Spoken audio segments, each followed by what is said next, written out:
started over 2.5 years ago, and Crispin and I met in Surrey with some colleagues from Sussex, first of all to talk about payment by results, which is another thorny issue, if you like.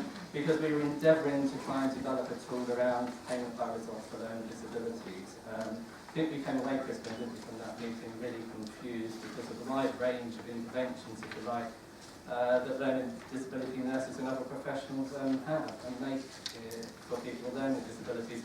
And while we went away, in between that, I think Winterbourne occurred, and then we had the publication of Strengthening the Commitment, which also was looking, if you like, at the outcomes for learning disability nurses and what impact do they have. Because I think it's quite surprising, really. I know in my own experience when I talk to learning disability nurses and you say to them, well, what actually is your role and what impact do you have? And some people can struggle with this to articulate it. So it was really important for us that we developed a tool that could actually enable people to articulate role and demonstrate the impact they have, because I think that's really important. And then at one of our consultant nurse network meetings, Ben came along and said, got a task for you, would you look at developing a framework for learning disability nursing outcomes? And that really was where we started our journey when Crispin and myself, because we volunteered to do this piece of work. I don't think at the time we realised it would take us so long. We did it 2 years. And Ben mentioned the other outcomes frameworks this morning, and that was our starting point, really, to look at those frameworks. And I think we like the actual models that they use. But we still had a lot of discussion and debate around how do we turn that into an outcome framework for learning disabilities.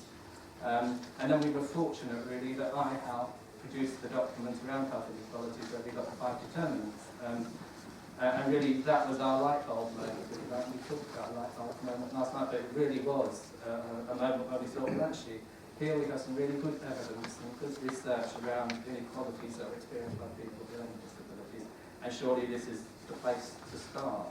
So thank you to IHAL, because they gave us that impetus, if you like, that got us kicked off, and we were reflecting again last night. It was 2 years ago, this month, that we were kindly locked in a hotel room by Ben, and were told that you've got to produce this over the next 2 days. So 2 years later. So that's what we did, if you like. We used the outcome framework type of model, used the determinants of identified by IHAL, and started to work and develop the framework. And the framework was really a very rough draft at that stage, and it has gone through several sort of consultations. I think it went to the Clinical Senate. I'm looking at colleagues from the Clinical Senate who commented on it. We actually did do a pilot in Surrey, Gloucester, Haringey and Bradford, a small-scale pilot, and I think Dave might reflect on that later. And we also consulted widely with other groups, and I think I'd like to acknowledge at the moment that while the 4 of us have been involved in the development, that IHAL and NDTI have given us a great deal of support with this piece of work, Alison and others, and we recognise that. And it was really nice coming in this morning to see the glossy brochure that you've all got. That is really the first publication of that, so that was really good from our perspective. The pilot, Dave is really good at explaining, but I think also that Crispin and, it was you, Ben, wasn't it, who went to the Valley Inn Families Forum, and I know we've got some from there to go to the workshop this afternoon. And it was really, I think, from feedback from Crispin and Gwen, that was really a positive meeting, and the enthusiasm shown for the tool by the Families Forum was really, really good, and has helped us also in taking the work that we've done so far forward. And you're going to hear later, because I'll be returning at the end of the session, to talk about where we're going in the future. So, there you go. So we've got this evidence-based health inequalities outcomes framework, and it measures, if you like, the exposures to health inequalities, and how we, by completing this, hopefully working with people, can reduce that exposure. And that was always at the back of our mind. We wanted something that would work.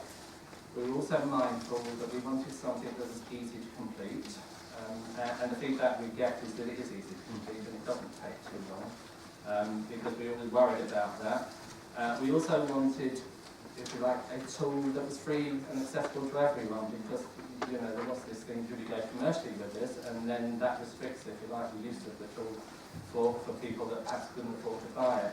So we were always mindful from the very start that we wanted this tool to be available to everyone, and at the moment, as you know, it's on IHAL and NDTI websites, so it's free to everybody to use. And I think you're going to hear from Dave this afternoon around the HEF, and he's going to talk you through that whole process. But also we were mindful that we needed to develop, if you like, a suite of tools, as it said here, something for services, and you've got your brochure today, or you've got your booklet today, but also for commissioners, and the commissioning guide was produced, and again you're going to hear about that at the workshop this afternoon.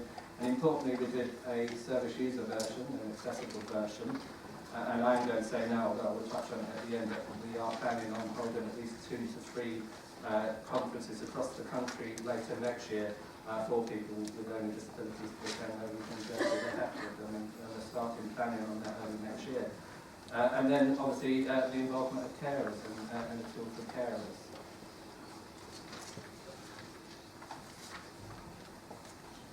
So I think I'm going to leave it there because I'm coming back at the end, and I'd like to talk about the next steps and some of the plans that we've got on that. I'm going to hand over to Dave now, who's going to carry on from here.